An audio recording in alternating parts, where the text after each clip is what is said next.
Hallo und herzlich willkommen bei mir auf KidSwitch. Heute wieder mal mit einem neuen Video, mit einem Kochvideo, mit einem ganz besonderen Kochvideo. Ich habe nämlich, ich bin so in einer Kochgruppe auf Facebook, etwa 3000 Mitglieder hat es dort, alles, ich glaube fast alle Schweizerinnen und Schweizer, glaube noch eins, zwei Deutsche.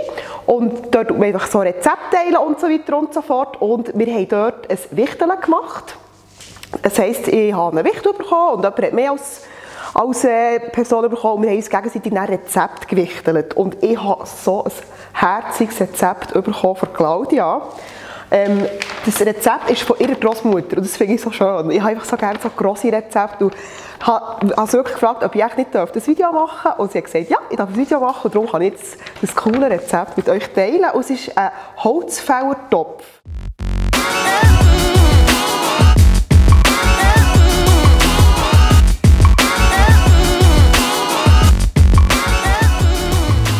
Brauchen wir Cervelat. Einfach Cervelat geschnitten, also zuerst geschnitten und geschnitten. Dann Zwiebeln, Hörnli, eigentlich eine meiner absoluten Lieblingsteigwaren. Ich habe mal so viel Teig, als Kind mal so viel Hörnli gegessen, dass ich dachte, aber es war so fein gewesen. Dann Tomatenmark, Wein, einfach rote. Dann habe ich hier ein bisschen Rahm, ich habe jetzt Halbrahm genommen, nicht Vollrahm, das ist nicht ganz so hart reinholt. Und ein bisschen Wasser. Und, ja, ich weiss, es ist gefährlich und tödlich. Hier braucht es noch, wie sagt man dem, Maggi. Speisewürze, Würzspeise, Speisewürze, einfach das Maggi-Zeug. Als erstes tun wir Cervelat und Zwiebeln einfach anbraten. So.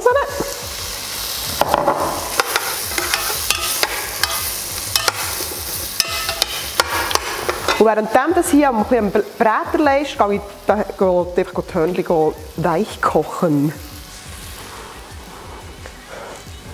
Jetzt, wo das angebraten ist, geben wir noch das Tomatenmark rein und das einfach nur ein bisschen mitrösten. So, alles raus hier. Oh nein!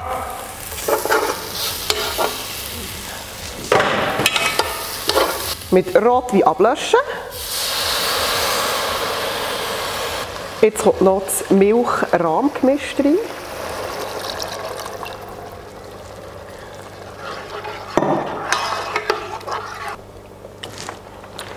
Und jetzt steht hier auf dem Rezept drin, mit einem guten Gutsch, in Klammern viel Flüssigwürze abschmecken. Und das machen wir natürlich.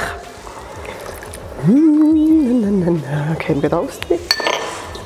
Ich tue es jetzt so ein bisschen mit Pfeffer abschmecken. Und zum Schluss kommen noch die weich gekochten Hörnli rein. Das schön vermischen hier.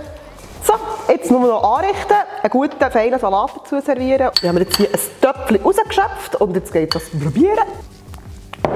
Ja, ein bisschen viel Rotwein drin, den spürt man relativ gut, ein bisschen weniger Rotwein. Aber ein mega einfaches, mega feines Rezept. Und ja, eben grosse Essen, einfach das, was rum ist und einfach ein kleiner Seelenwärmer. Eben, ich komme wieder mit dem Wintertag, gehst scheinen, kommst heim und dann gibt es so ein feines Töpfchen und da bin ich zufrieden. Nein, das reicht im Fall, das ist mega fein. Merci vielmals für das coole Rezept. Gruß und Grossi. Top. Und ich hoffe, euch hat das Video gefallen und wir sehen uns gleich wieder.